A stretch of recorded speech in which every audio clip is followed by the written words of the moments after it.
Welcome back to my channel. ಹೊಸದಾಗಿ channel ನೋಡ್ತಾ ಇದ್ದರೆ ಸಬ್ಸ್ಕ್ರೈಬ್ ಮಾಡಿಕೊಂಡು ಸಪೋರ್ಟ್ ಮಾಡಿ. ಸಚ್ಚಿದಾನಂದ ಸಾಯಿನಾಥ್ಗೆ ನಮಸ್ಕಾರ ಮಾಡುತ್ತಾ ಸಾಯಿನಾಥರ ಅನುಗ್ರಹ ಎಲ್ಲರ ಮೇಲೂ ಇರಲಿ ಅಂತ ವಿಡಿಯೋ ಪ್ರಾರಂಭ ಮಾಡ್ತಾ ಇದ್ದೀನಿ. ಸೋಮವಾರ ಶಿವಸ್ವಾಮಿಯನ್ನು ಪೂಜಿಸುವಂಥ ಮಹಾ ಅದ್ಭುತವಾದ ದಿನ. ಶಿವಸ್ವಾಮಿಯ ತಲೆಯ ಮೇಲೆ ಚಂದ್ರನನ್ನು ಇರುವಂಥದ್ದು ನಾವು ನೋಡ್ತೀವಿ. ಚಂದ್ರನು ಬಂದು ಮನಸ್ಸಿನ ಕಾರಕ. ಈ ದಿನ ಪೌರ್ಣಮಿ ನೋಡಿ, ಎಷ್ಟೊಂದು ವಿಶೇಷತೆಯಿಂದ ಈ ದಿನ ಮ್ಯಾಚ್ ಆಗಿದೆ, ಕೂಡಿ ಬಂದಿದೆ.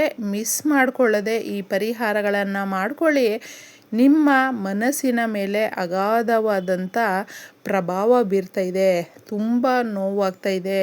ಬೇಡದೇ ಇರುವ ವಿಚಾರಗಳನ್ನು ತಲೆಗೆ ಹಾಕ್ಕೊಂಡು ಮನಸ್ಸೇ ನೆಮ್ಮದಿ ಇಲ್ಲದೆ ನಮಗೆ ಕೆಟ್ಟೋಗಿದೆ ಅನ್ನುವಂಥವರು ಈ ಪರಿಹಾರವನ್ನು ಮಾಡ್ಕೊಳ್ಳಿ.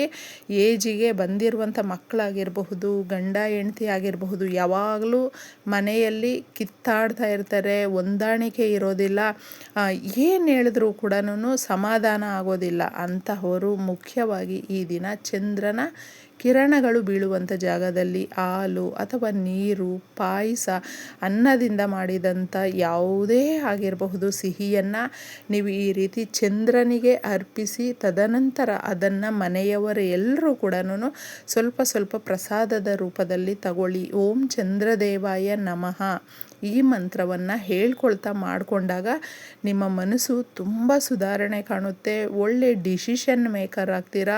ಏಕೆಂದರೆ ನಮ್ಮ ಜೀವನದಲ್ಲಿ ನಾವು ಏನಾದರೂ ಒಂದು ಕರೆಕ್ಟಾಗಿ ಡಿಸೈಡ್ ಮಾಡ್ತೀವಿ ಅಂತ ಹೇಳಿದ್ರೆ ಅದರಿಂದ ನಮಗೆ ತುಂಬ ಲಾಭವನ್ನು ತಂದುಕೊಡುತ್ತೆ. ಎಷ್ಟೋ ಸಮಸ್ಯೆಗಳನ್ನು ಬಗೆಹರಿಸ್ಕೊಳ್ಬಹುದು. ಏಕೆಂದರೆ ನಾವು ಯಾವ ರೀತಿ ಯೋಚನೆ ಮಾಡ್ತೀವಿ, ಯಾವ ರೀತಿ ಡಿಸಿಷನ್ನನ್ನು ತಗೊಳ್ತೀವಿ, ಅದರ ಮೇಲೆ ನಮ್ಮ ಜೀವನ ನಿಂತಿರುತ್ತೆ. ಕೆಲವೊಬ್ಬರಿಗೆ ಸ್ಪಷ್ಟತೆ ಅನ್ನೋದು ಇರೋದಿಲ್ಲ. ಏನೋ ಮಾತಾಡಿಬಿಡ್ತಾರೆ, ಏನೋ ಒಂದು ಅಂದ್ಕೊಂಡ್ಬಿಡ್ತಾರೆ, ಅಂದುಕೊಂಡಿದ್ದ ತಕ್ಷಣ ಆಗಿಬಿಡಬೇಕು ಅಂತ ಬಯಸ್ತಾ ಇರ್ತಾರೆ. ಅದರಿಂದ ಸಾಕಷ್ಟು ನಷ್ಟ ಆಗುತ್ತೆ. ಅದಕ್ಕೋಸ್ಕರ ಸಿಂಪಲ್ಲಾಗಿ ಪ್ರಕೃತಿಯಲ್ಲಿ ಯಾವಾಗಲೂ ಅಷ್ಟೇ ಮನುಷ್ಯನಿಗೆ ಅನುಕೂಲ ಆಗುವಂತೆ ಇರುತ್ತೆ ಸ್ನೇಹಿತರೆ. ಅದನ್ನು ನಾವು ಆಕ್ಸೆಪ್ಟ್ ಮಾಡೋದಿಲ್ಲ ಅಷ್ಟೇ. ನಮಗೆಲ್ರಿಗೂ ಅಷ್ಟೇ ಬೇಗ ಇನ್ಸ್ಟೆಂಟಾಗಿ ರಿಸಲ್ಟ್ ಬರಬೇಕು. ಇನ್ಸ್ಟೆಂಟಾಗಿ ನಾವು ಏನೂ ಮಾಡ್ದೇ ಬಯಸ್ತಾ ಇದ್ದೀವಿ ಅಂತ ಹೇಳಿದ್ರೆ ಯಾವುದೂ ಸಿಗೋದಿಲ್ಲ. ಅದಕ್ಕೆ ಶ್ರದ್ಧಾ, ಭಕ್ತಿ, ನಂಬಿಕೆ ಇಟ್ಕೊಂಡು ನಾವು ಮಾಡುವಂಥದ್ರಲ್ಲಿ ಡೆಡಿಕೇಶನ್ ಅನ್ನುವಂಥದ್ದು ಇಟ್ಕೊಂಡು ನೀವೇನಾದರೂ ಮಾಡಿದ್ರೆ ಮಾತ್ರ ರಿಸಲ್ಟು ತುಂಬ ಚೆನ್ನಾಗಿ ಬರುತ್ತೆ. ಈ ರೀತಿ ಮಾಡಿಕೊಂಡು ಚಂದ್ರನನ್ನು ಕೇಳ್ಕೊಳ್ಳಿ, ತುಂಬ ಉತ್ತಮವಾದ ಫಲ ಸಿಗುತ್ತೆ. ಮಕ್ಕಳು ಕೂಡ ತುಂಬ ವಿದ್ಯಾವಂತರು, ಬುದ್ಧಿವಂತರಾಗ್ತಾರೆ. ಎಷ್ಟೋ ಜನ ಮಕ್ಕಳು ಕೂಡ ಮನೆಯಲ್ಲಿ ತುಂಬ ತೊಂದರೆ ಕೊಡ್ತಾ ಇರ್ತಾರೆ ಪೇರೆಂಟ್ಸ್ಗೆ. ಅವರು ಹಠ ಮಾಡ್ತಾ ಇರ್ತಾರೆ, ನಮ್ಗೆ ಇಂತಹದ್ದೇ ಬೇಕು, ನಾವು ಹೀಗೆ ಇರಬೇಕು ಅಂತಂದ್ಬಿಟ್ಟು. ಆದರೆ ಜೀವನದ ಪಾಠಗಳು ಮಕ್ಕಳಿಗೆ ಗೊತ್ತಾಗಿರೋದಿಲ್ಲ. ಅವ್ರಿಗೆ ನಾವು ತಿಳಿಸಿ ಹೇಳಬೇಕು. ಅಷ್ಟು ತಾಳ್ಮೆ ಅನ್ನುವಂಥದ್ದು ಮಕ್ಕಳಿಗೆ ಇರಬೇಕು, ದೊಡ್ಡವ್ರಿಗೂ ಕೂಡ ಇರಬೇಕು. ಅದು ಎಲ್ಲವೂ ಕೂಡ ಈ ದಿನ ನಾವು ಚಂದ್ರನನ್ನು ಕೇಳಿಕೊಂಡಾಗ ತುಂಬ ಚೆನ್ನಾಗಿ ಒಳ್ಳೆ ರಿಸಲ್ಟ್ ಬರುತ್ತೆ. ದೊಡ್ಡವ್ರಿಗೂ ಕೂಡ ಒಳ್ಳೆ ಬುದ್ಧಿ, ಜ್ಞಾನ, ಮನಸ್ಸು ಅನ್ನೋದು ಬರುತ್ತೆ. ಆ ಮನಸ್ಸಲ್ಲಿ ಸಮಾಧಾನ, ತಾಳ್ಮೆ ಅನ್ನೋದು ಇರುತ್ತೆ. ಇದು ಚಿಕ್ಕವರಿಂದ ಹಿಡಿದು ದೊಡ್ಡವರ ತನಕ ಕೂಡ ಪ್ರಭಾವ ಬೀರುವಂಥ ದಿನ. ಇದನ್ನು ಈ ರೀತಿ ಬಳಸ್ಕೊಳ್ಳಿ, ಉತ್ತಮವಾಗಿರುತ್ತೆ. ಇನ್ನು ಮುಖ್ಯವಾಗಿ ಸ್ನೇಹಿತರೆ, ಈ ಒಂದು ಪೌರ್ಣಮಿಯ ದಿನ ಎಷ್ಟೋ ಕೆಲಸ ಕಾರ್ಯಗಳನ್ನು, ನಿಮ್ಮ ಬಿಸ್ನೆಸ್ ಆಗಿರಬಹುದು, ನಿಮ್ಮ ಮನೆ ಆಗಿರಬಹುದು, ನಿಮ್ಮ ಹಣಕಾಸಿನ ಮೇಲೆ ಆಗಿರಬಹುದು, ಅಥವಾ ಕೆಲಸದ ಮೇಲೆ ಆಗಿರಬಹುದು, ಕೆಲಸದ ಜಾಗದಲ್ಲಾಗಿರಬಹುದು, ಎಷ್ಟೋ ಜನ ನಮಗೆ ಶತ್ರುಗಳು ಇರ್ತಾರೆ, ಹಿತಶತ್ರುಗಳು ಇರ್ತಾರೆ.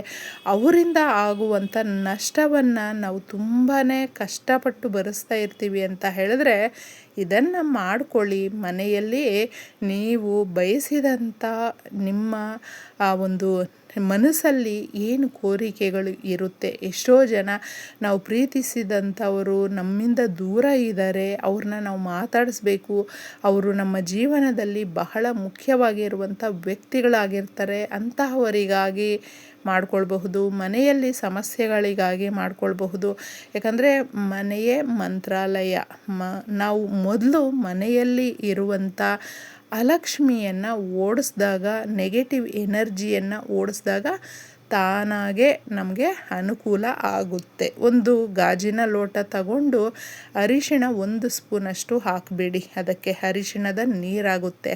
ಇನ್ನು ಬಿಳಿ ಸಾಸಿವೆ ಅನ್ನುವಂಥದ್ದು ಎಲ್ರಿಗೂ ಸಿಗುವಂಥದ್ದು, ಅದನ್ನು ಹಾಕ್ಕೊಳ್ಳಿ. ಆ ಜಾಗದಲ್ಲಿ ಬಿಳಿ ಸಾಸಿವೆ ಇಲ್ಲ ಅಂತ ಹೇಳಿದ್ರೆ ಅಡುಗೆಗೆ ಬಳಸುವಂಥ ಸಾಸಿವೆಯನ್ನು ನೀವು ತಗೊಳ್ಬಹುದು.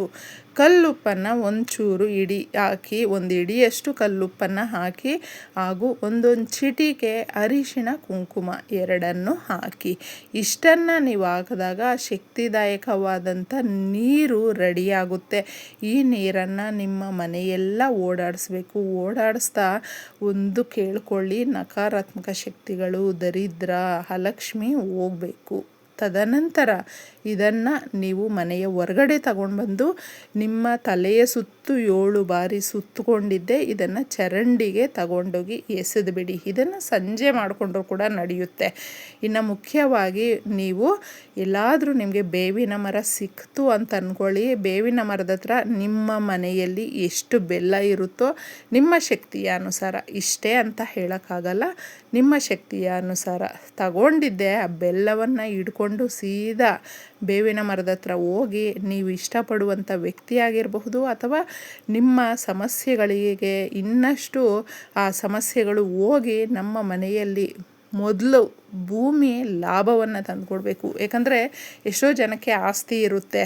ಆಸ್ತಿಯನ್ನು ನಾವು ಅಂದರೆ ಮನೆ ಇರುತ್ತೆ ಅಥವಾ ಸೈಟ್ ಇರುತ್ತೆ, ಭೂಮಿ ಇರುತ್ತೆ, ಅದನ್ನು ಮಾರ್ಕೊಳ್ಬೇಕು. ಮಾರಿದ್ರೆ ನಮ್ಮ ಸಮಸ್ಯೆಗಳು ಬಗೆಹರಿಯುತ್ತೆ ಅನ್ನುವಂಥವರು ಇದನ್ನು ಮಾಡ್ಕೊಳ್ಳಿ, ಕೇಳ್ಕೊಳ್ಳಿ. ಅಥವಾ ನಿಮ್ಮ ಇಷ್ಟಾರ್ಥಗಳು ಪೂರ್ತಿಗೊಳ್ಳೋದಕ್ಕೆ ಕೂಡ ಇದು ಪರಿಹಾರ ಸಹಾಯಕ್ಕೆ ಬರುತ್ತೆ. ಶಕ್ತಿದಾಯಕವಾದ ಬೆಲ್ಲ ಬರೀ ನಾವು ಸಿಹಿ ಅಂತ ಅಂದ್ಕೊಳ್ಬಾರ್ದು.